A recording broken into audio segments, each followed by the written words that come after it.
하루의 정치를 가장 먼저 그리고 깊게 알아보는 시간.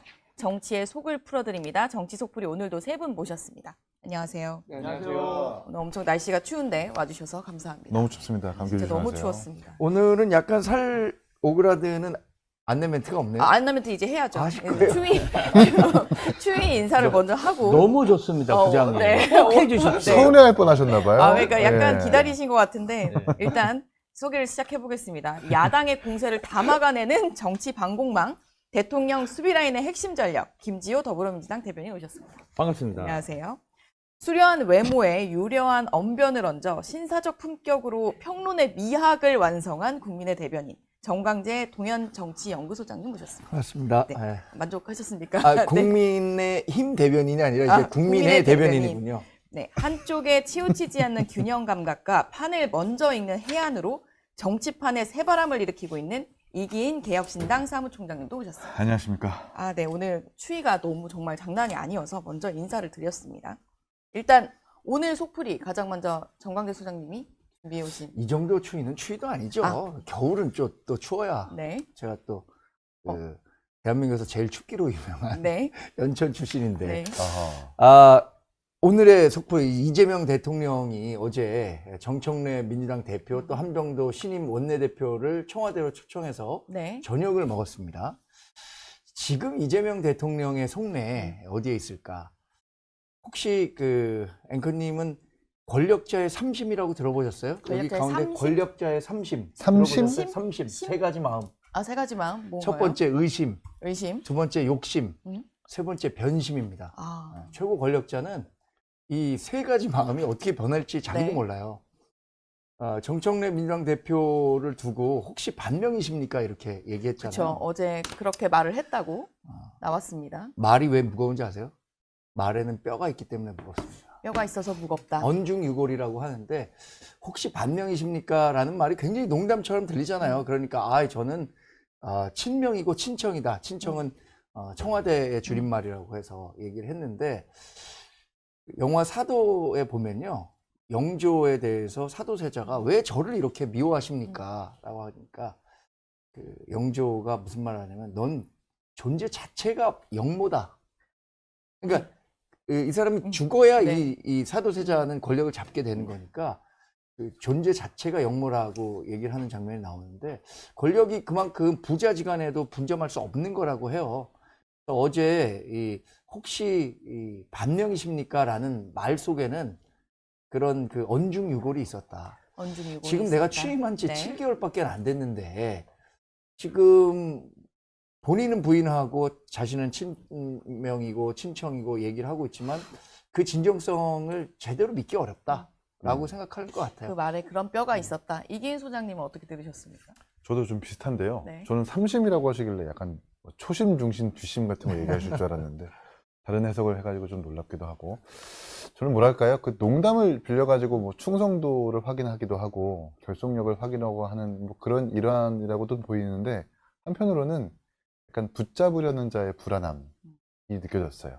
반명이세요라고 묻는 건 네. 난 아직 사랑하지라고 생각한 말을 하는 뭔가 아직 짝사랑을 하지만 이별을 두려워하는 사람의 불안함을 느꼈고 또 한편으로는 정청래 대표가 친청이야 라고 답변했잖아요. 네. 그건 이제 이별을 이미 마친 자의 속내를 정리한 자의 어떤 여유 내지는 그런 속내가 뻔히 드러난 것이 아닌가라는 생각이 드는데 일각에서 이렇게 친명이다 친청이다 명청대전이다 언론에서 평가를 하잖아요.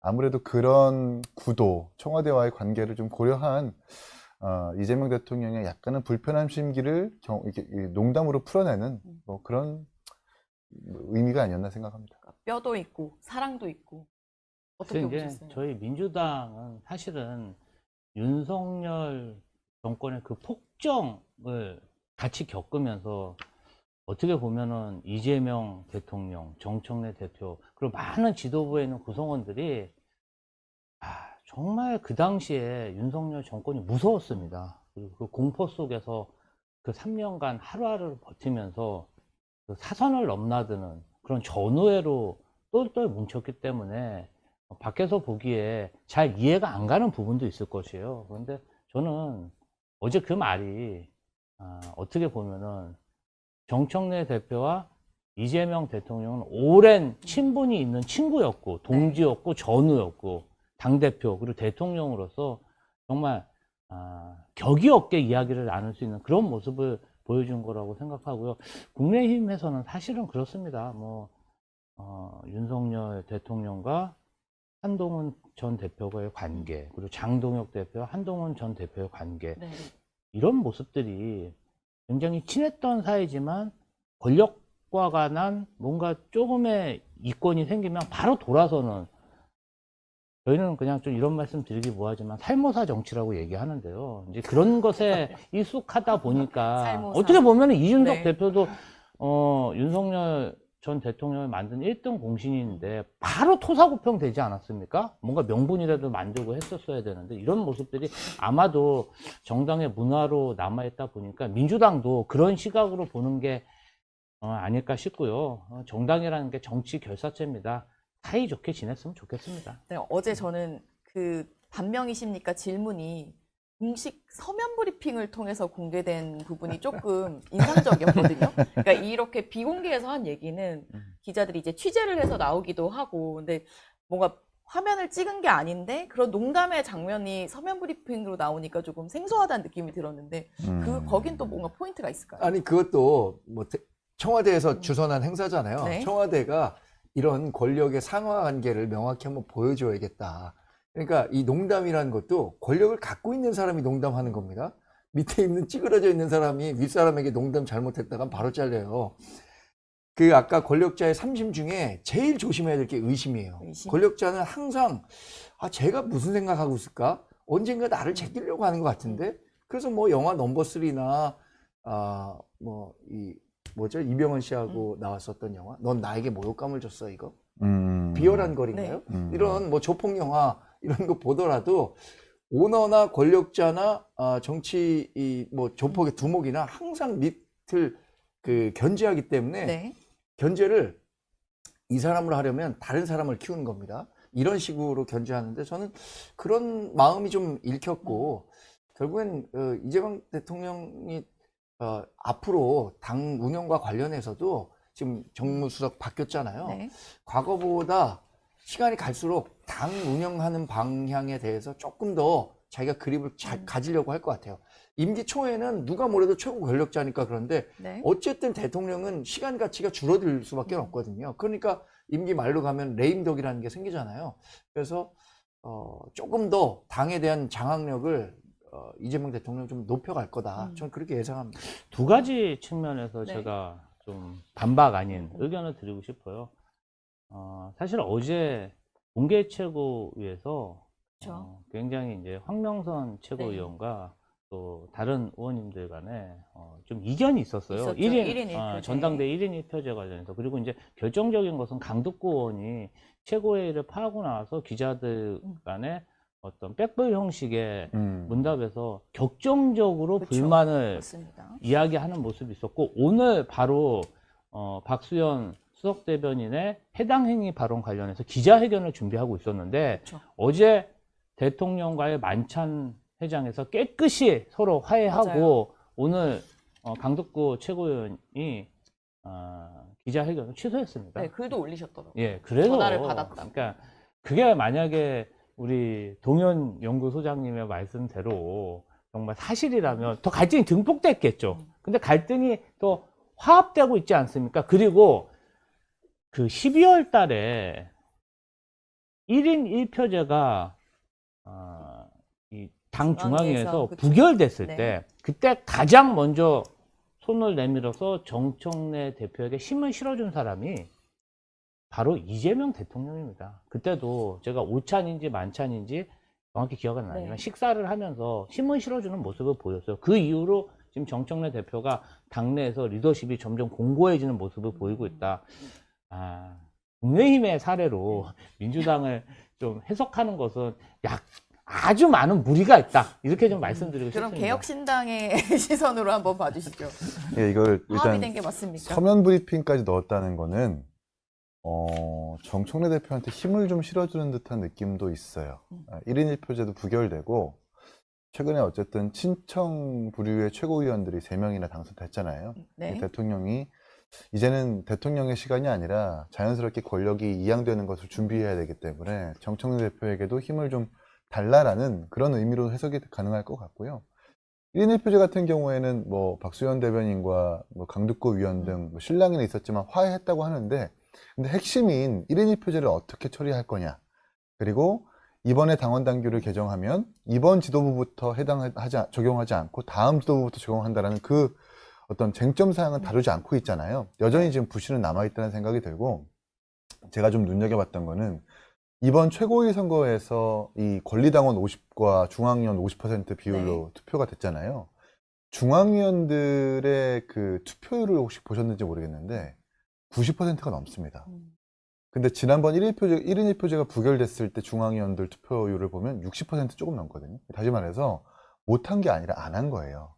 그러니까 정청래 대표의 최고위원 3명, 정청래계의 지도부 3명이 더 보강이 됐고 완전히 친청체제가 완성이 됐지만, 그럼에도 불구하고 중앙위원들은 아직까지 1인 1표제에 대해서 이견이 분명히 있을 거라고 좀 보기 때문에 이분들을 어떻게 설득할 거냐에 따라서 통과가 되고 안 통과가 된다라는 것이 나눠질 것 같습니다. 아까 그 보수 정치권 내 네. 살모사 정치 네, 이렇게 살모사 정치라고 얘기했잖아요. 말씀하셨죠? 저는 이재명 대통령하고 정청래 민주당 대표는 캐릭터상 잘 맞지 않는다고 생각해요. 캐릭터가 맞지 않다. 정청래 민주당 대표가 과거에 무슨 얘기했습니까? 나는 이재명이 싫다. 이재명이 가는 곳마다 분란을 일으킨다. 이렇게 얘기를 했어요. 이재명 대통령도 정청래 대표 그렇게 좋아하지 않을 겁니다. 지금은 그냥 공존하고 있을 뿐이죠. 그래서 뭐 우리 보수 정치권 내에 있는 살모사 정치를 얘기하는데 민주당 내에서도 이 권력 투쟁이라는 게 언젠간 가시화될 수밖에 없고, 정청래 그 대표는 이재명 대통령이 지금 대통령이 됐지만 자기가 처음 이재명 대통령을 만났었던 네. 이재명 대변인, 부대변인 시절에 네. 그 추억을 여전히 갖고 있을지도 몰라요.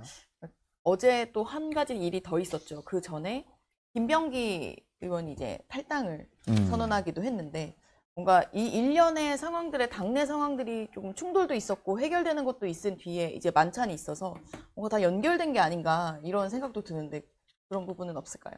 어떤 거요? 그러니까 김병기 의원이 김병기 전 원내대표는 사실 본인만 몰랐지 정해진 미래가 있었거든요.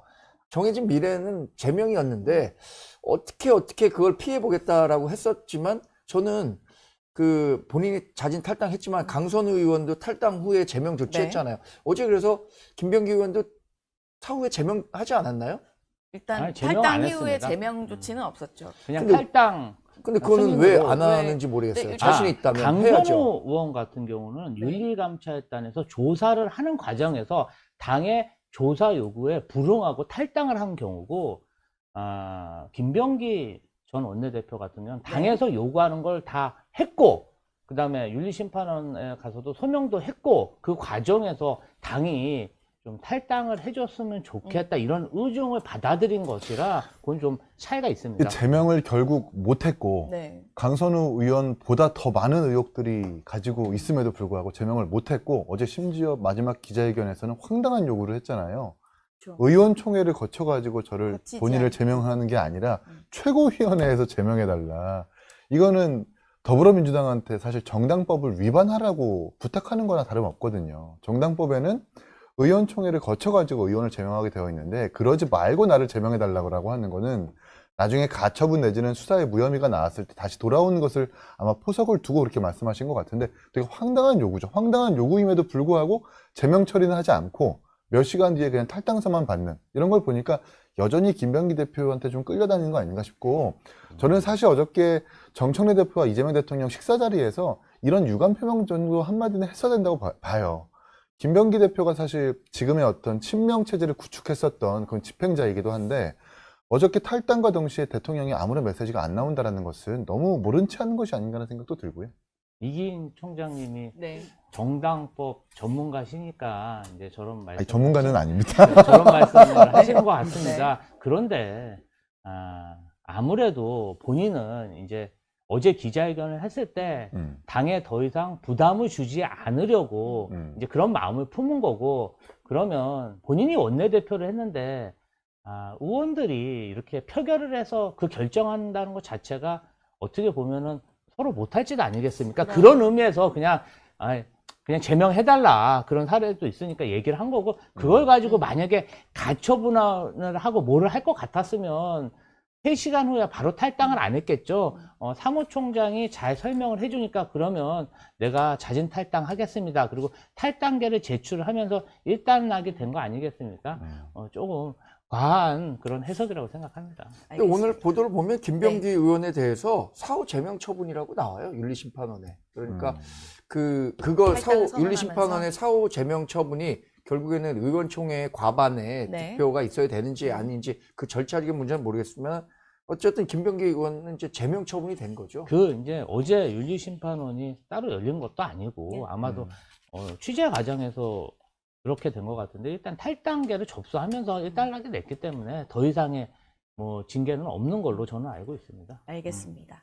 오늘 민주당 상황 여기까지 보고 두 번째 김지호 대변인이 준비해 오신 걸 볼까요? 네, 오늘 이제 장동혁 대표 그리고 한동훈 전 대표 언제까지 이렇게 살모사 정치를 할지는 모르겠으나 지금 등장한 이제 살모사 정치. 사실 그래요. 지금 한동훈 전 대표의 속이 아닐 것 같습니다. 사실은 저희가 최근에 한동훈 전 대표의 그런 행보를 보고 장동혁 대표한테 잘 보이려고 그러냐? 막 그렇게 맹 비난을 한 적도 있어요. 너무 저자세로 정말 비굴하게 처신하는 게 아닌가. 그럴 정도로 장동혁 대표의 필리버스터에 대해서 극찬을 하고 네. 그리고 이제 어제 최근에는 본인의 가족과 관련된 단계 게시판 관련해서 사과도 했죠. 그럼에도 불구하고 지금 본인은 또 제명 처분을 받았고 거기에 측근이라고 하시는 김종혁 전 최고위원도 굉장히 어려운 처지에 있다. 근데 제가 조금 말씀드리고 싶은 것은 아직까지는 네. 그 전보단 나아졌지만 검사를 했던 그 공무원 시절의 그 자존심을 버리지 못한 게 아닌가. 저는 왜냐하면요. 지금 어쨌든 장동혁 대표가 당의 최고 지도자 아니겠습니까? 그런 분이 생명을 걸고 뭐 명분이 뭐가 됐던 외로운 투쟁을 하고 있어요. 그러면 당원의 한 사람으로서 내가 찾아가서 내가 제명되든 제명되지 않든 격려를 해주는 게 정말 지도자로서 할 일이 아닌가. 그리고 당이 나에 대해서 제명 처분을 해도 그에 대해서 뭐 고소를 하고 고발을 하고 이것도 방법이지만 굉장히 소명이라는 절차를 통해서 처절하게 정말 성심성의껏 설명을 해야 되는 게 그게 정당을 사랑하는 정당인의 자세라고 저는 생각해요. 물론 이제 다른 선택을 할 수 있지만 제가 이재명 대통령과 정청래 대표한테 배운 정치는 그런 거였습니다. 그런데 약간 어정쩡해요. 사과를 하는데 얘기를 들어보면은 오히려 사과 받아야 될 사람이 한동훈 대표 같은데 결국 핵심은 그 가족들의 아이디가 당했냐 도용되지 않았냐 이거에 대해서 설명해 주시면 되는 거거든요. 여론 조작을 하려는 의도가 있었나 없었나. 근데 그것에 대한 설명은 없고 여러 가지 다른 부수적인 것에 대해서 조작이다 이러면서 고소고발 하시는데 이제 그런 법률가적인 모임, 율사적인 모임, 정말 대한민국 악질 검사다운 그런 모습이 아니라 저는 정당인으로서 이제 좀 거듭나실 때가 되지 않았나 이런 생각이 듭니다. 그 최근에 한 사과에 대해서 이렇게 평가하신 것 같은데 일단 개혁신당 쪽의 평가를 먼저 받아볼까요? 사과에 대해서 평가를 한번 해볼까요? 네. 한동훈 전 대표의 사과. 많이 아쉽습니다. 네, 뭐 너매당 얘기를 해가지고 제가 뭐 깊게 드리긴 네. 좀 뭐하지만 제 표정 보세요. 좀 네. 아쉬운 표정인데. 한번 나오고 있어요. 좋아하는 표정 것 나가고 같은데요, 있어요. 얼굴이? 표정을 좀 할게요. 이게 상황을 호전시키는 사과가 있을 거고 사태를 악화시키는 사과가 있을 건데 엊그저께 한동훈 대표의 사과는 상황을 호전시키는 사과는 아니었던 것 같아요. 물론 그런 결단을 했다는 것에 대해서는 높이 평가합니다. 어쨌든 행동으로서 당에서 메시지를 내고 어떤 갈등을 봉합해야 된다는 의지는 분명히 느껴졌어요. 그런데 그 사과문을 보시면 아시겠지만 네. 안녕하세요, 한동훈 대표입니다. 저를 향한 당무감사는 정치보복이자 조작입니다. 부터 시작해요. 그걸 어떻게 우리가 사과문이라고 받아들일 수가 있겠는가. 그거는 원인은 부정하는데 결과에서만 도의적 책임을 지겠다라고 하는 어찌 보면 책임전가와도 같은 말이기 때문에 다소 좀 아쉽다는 생각이 들고 어쨌든 이제 그렇게 사과를 했으니까 좀 행동으로 좀 보여주셨으면 좋겠어요. 장동혁 대표 저렇게 단식하고 계신데 네. 직접 찾아가셔가지고 장동혁 대표 괜찮느냐, 힘내자, 쌍특검 좀 관철해보자라는 메시지로 그런 좀 부족한 사과를 좀 보완하고 벌충한다라면 네. 좀 나아질 것 같은데 아직 그런 기미가 보이지 않는 것 같아가지고 좀 두고 봐야 되는 것 같습니다. 그럼 이제 한동훈 네. 전 대표의 속은 어떨까요?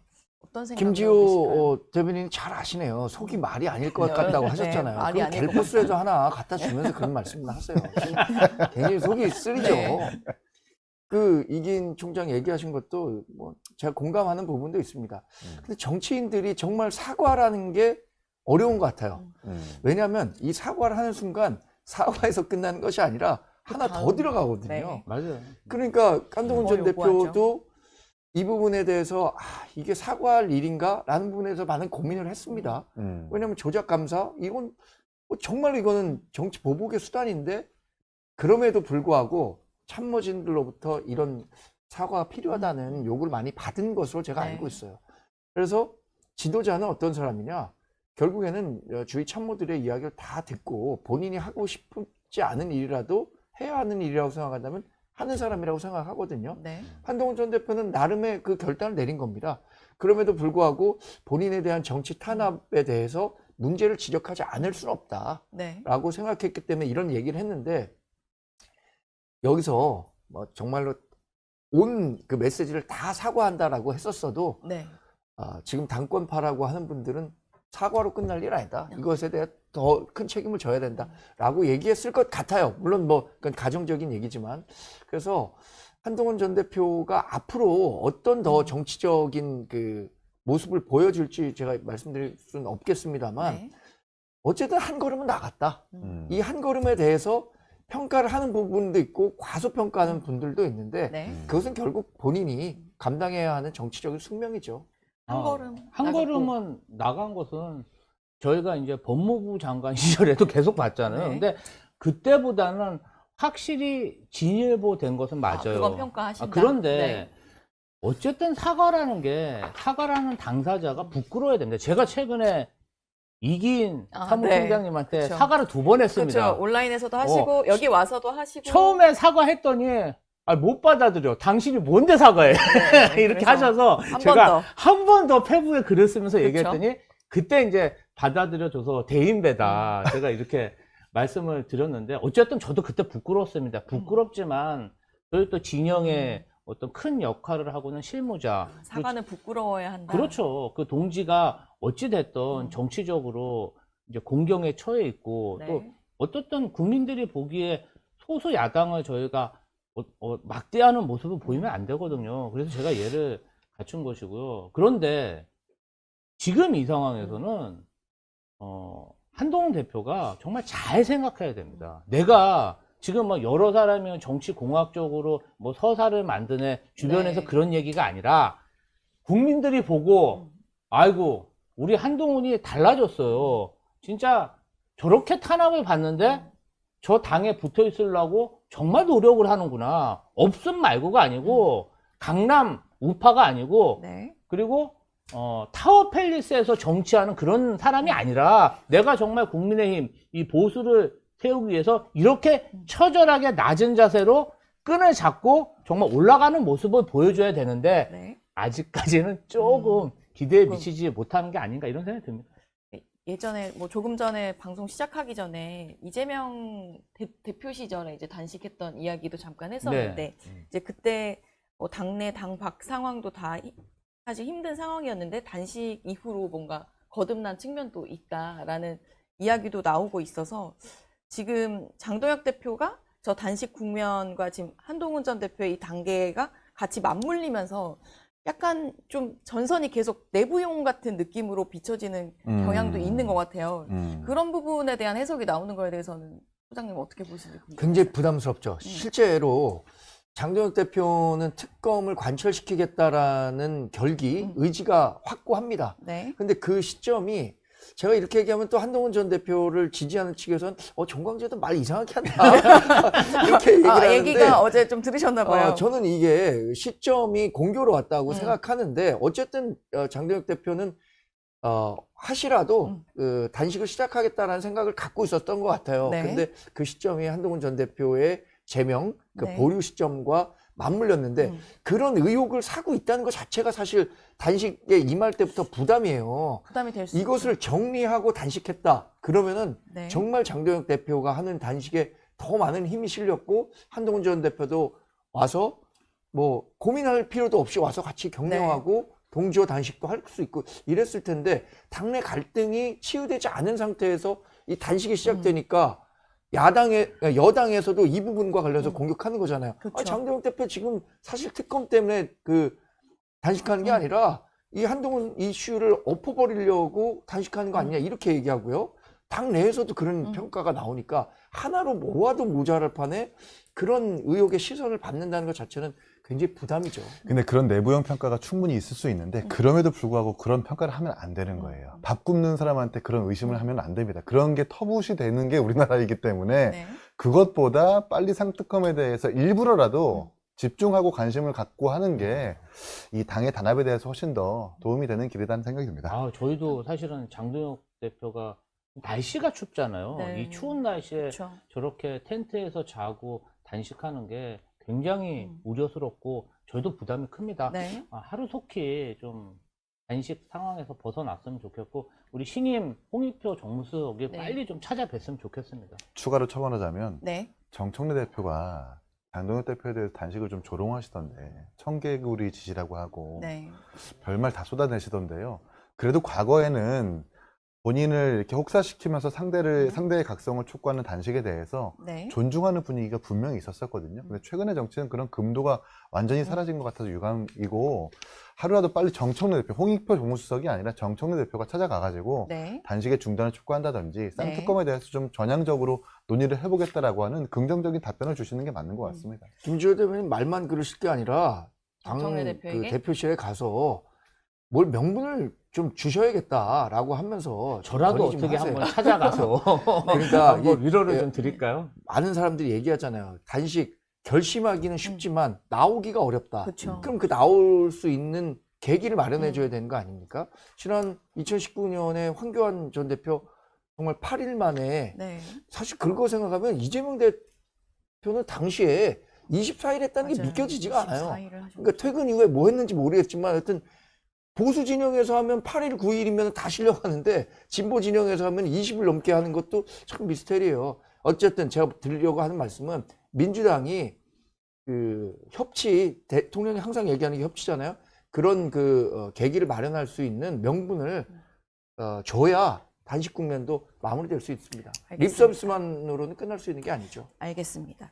이기인 총장님이 준비해 오신 마지막 그 주제를 안 다룰 수가 없어서 그러니까요. 네. 짤막하게 한마디씩 네. 좀 들어보는 걸 할게요. 그러니까 좀 이해운 마지막 후보자의 주제. 그쵸? 청문회가 이해운 후보자. 어저께 실시되려고 하다가 네. 사실 여야 공방하고 그리고 자료 제출 때문에 좀 시시비비 가려지면서 그냥 불발이 됐는데 네. 이해운 후보자의 속은 어떠할지 좀 궁금한데 사실은 네. 어제까지만 해도 이해운 후보자의 논란의 단독 기사들이 지금 100개가 넘었다고 해요. 네. 보통의 이런 장관 후보자 같은 경우에는 대통령실에서 스스로 지명 철회를 하거나 스스로 사퇴를 하는 것이 맞거든요. 근데 그런데도 불구하고 계속해서 좀 요지부동인 것은 임명을 강행하겠다는 소리입니다. 이런 정도의 논란인 사람은 사실 청문회에 올리는 것도 사실 부담입니다. 그런 점에서 대통령실은 빨리 좀 결단했으면 좋겠고 이해운 장관 후보자도 이렇게 버틸 게 아니다. 본인을 둘러싼 의혹들, 원펜타스 부정청약이라든지 아니면 보좌진 갑질이라든지 말고도 투기부터 시작해서 별 논란이 다 있잖아요. 네. 이분은 그냥 청문회를 준비할 게 아니라 수사를 대비해야 될 사람이라고 생각하기 때문에 본인이 있어야 될 위치가 좀 어디인지 다시 한번 좀 냉정하게 돌아봤으면 좋겠다는 말씀 드리고 싶습니다. 어제 이제 청문회가 사실 열리지 못하고 이해운 후보자는 국회에서 대기만 하다가 한 저녁 9시 넘어서 이제 퇴장하면서도 기자들이 질문을 했거든요. 근데 국민 앞에 소명을 해야 한다. 소명의 기회를 줬으면 좋겠다라는 취지로 이제 강한 의지를 계속 보이시더라고요. 그러니까 뭐 사퇴하거나 또는 뭐 전혀 아직 지명 철회 이런 움직임도 없는 상황인데 청문회는 그래도 한번 열려야 되는 게 아니냐라고 주장하시는 분들이 있어요. 이해운 의원의 속마음, 후보자의 속마음. 혹시 카톡 프로필에 이런 거 보셨어요? This 거요? shall pass too. 이 또한 지나가리라. 그러니까 결국에는 본인 이거 청문회가 있건 없건 간에 요 시기만 지나면 자기가 기획예산처 장관이 될 수 있다라는 기대감을 갖고 있는 것 같아요. 저는 그 기대감이 헛된 기대감이라고 생각하는데 자꾸만 청와대에서 잘못된 신호를 주고 있는 것 같아요. 네. 뭐 청문회만 거치면 된다. 그러면 또 임명할 것 같다라고 신호를 주니까 이혜훈 후보자도 버티고 있는 거고 민주당도 버티고 있다고 생각하는데 이미 드러난 의혹, 그러니까 청문회를 개최하기 전에 드러난 의혹만으로도 기획예산처 장관으로서의 자격이 없다. 그냥 자진 사퇴는 지금 기대하기 어렵고 이재명 대통령이 여론 굉장히 악화되어 있는 거 아닙니까? 그거 반영해서 철회하는 게 좋을 것 같습니다. 철회하는 게 좋을 것 같다. 저는 뭐 이혜훈 후보자 관련해서 각종 의혹에 관련해서 민주당은 네. 좀 곤혹스럽고 송구한 마음이 있습니다. 다만 그래도 국민 앞에 왜 그랬는지 소명할 기회는 좀 주셨으면 좋겠고요. 개가 사람을 물면 뉴스가 안 나오는데 사람이 개를 물면 아주 대서특필 된다는 그런 얘기가 있습니다. 좀 국민의힘이 굉장히 기괴한 정치를 하고 있다. 당대표는 정말 사선을 뛰어넘는 내부 권력 투쟁과 관련해서 지금 단식 투쟁을 하고 있고 네. 그런 상황에서 어떻게 검증의 책임이 있는 야당이 인사청문회를 거부할 수 있느냐. 우리가 항상 외빙정당 정말 그렇게 일이 하기 싫은가 이런 생각이 들고요. 저는 오늘이라도 빨리 합의를 해서 이혜훈 후보자에게 좀 날카롭게 물어볼 건 물어보고 검증하고 그래서 국민들이 보기에 야 국민의힘도 정말 열심히 하고 있구나 이런 모습을 좀 보여줘야 되는데 저는 어제 그 모습은 너무 실망스럽고요. 할 일은 좀 하면서 퇴비를 받아갔으면 좋겠다.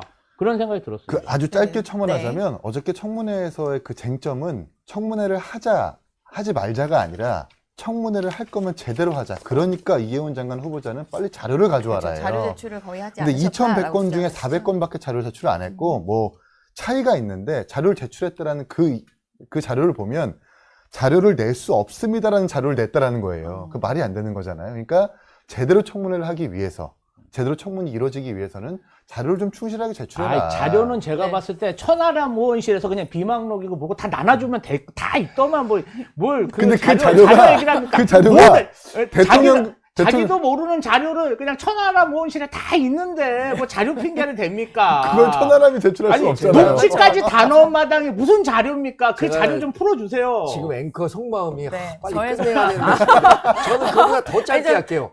일을 하기 싫은 것이 아니라 들러리 서기가 싫다는 겁니다. 천하람 여기까지 의원실에 하시네요. 가서 자료 좀 받아오세요. 알겠습니다. 오늘 뭔가 제 속마음도 들리시고 속풀이를 시원하게 한 것 같은데요. 네, 오늘 정치 속풀이 여기까지 하겠습니다. 감사합니다. 고맙습니다. 감사합니다.